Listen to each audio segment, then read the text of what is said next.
Hello students, today we are going to start with chapter 10 of science, respiration in organisms. Do you know about respiratory system? How the cells in our body get oxygen and how is toxic carbon dioxide released out? How are the food molecules broken down and release energy? Answer to these questions is through respiration. Now tell me one thing, are breathing and respiration the same thing?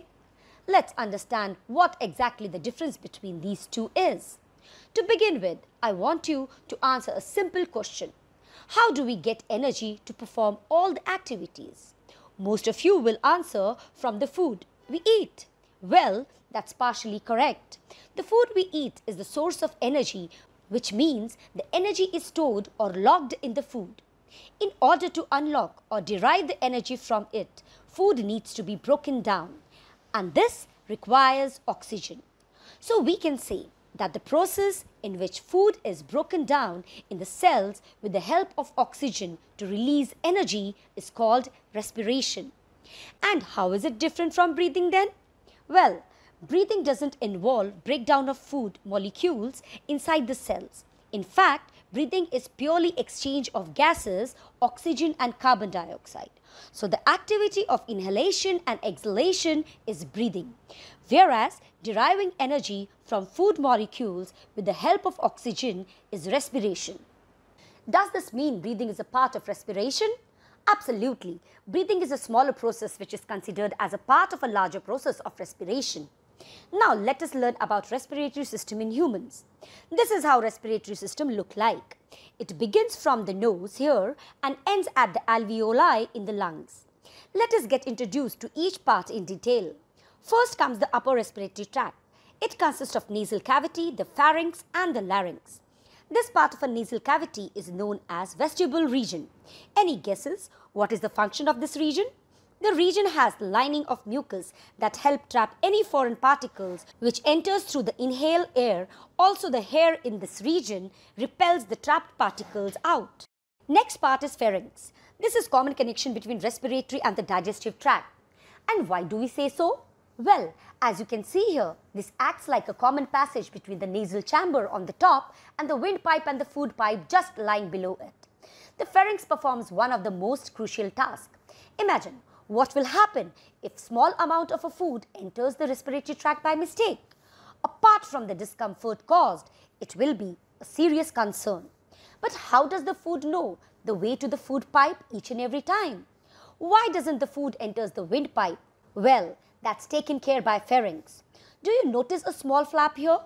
This flap is epiglottis. This epiglottis falls over to cover the windpipe when we eat food, just to avoid accidental entry of food into the windpipe, and the food enters into esophagus. Now, next part is larynx, also known as voice box. It is responsible to produce sound. Now let us have a look at the lower respiratory system. The first part of the lower respiratory system is trachea. This is a cylindrical muscular pipe just below the larynx. Trachea further gets divided into two branches known as bronchus. As you can see here, bronchus acts like the entry point in lungs. The bronchi get into the respective lungs and further divided into bronchioles. Bronchioles are these smaller root-like structures that are present inside the lungs. These ultimately leads to the bundles of these tiny sacs. Any idea what are the structures that appear like cluster of grapes?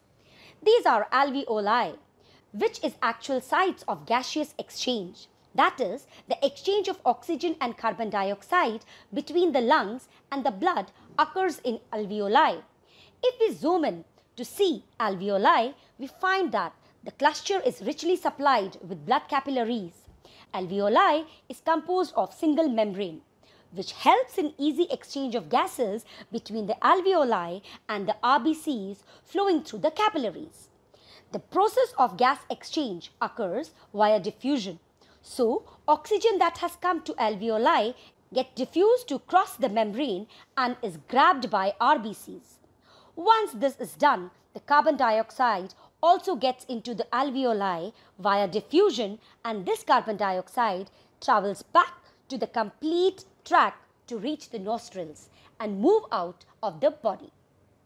The main parts of lower respiratory tract is lungs, rib cage and diaphragm. Rib cage is protective case of lungs. And what is diaphragm? A large muscular sheet is called diaphragm. It forms the floor of the chest cavity. Breathing involves the movement of diaphragm and the rib cage. That's all for today. Bye bye kids.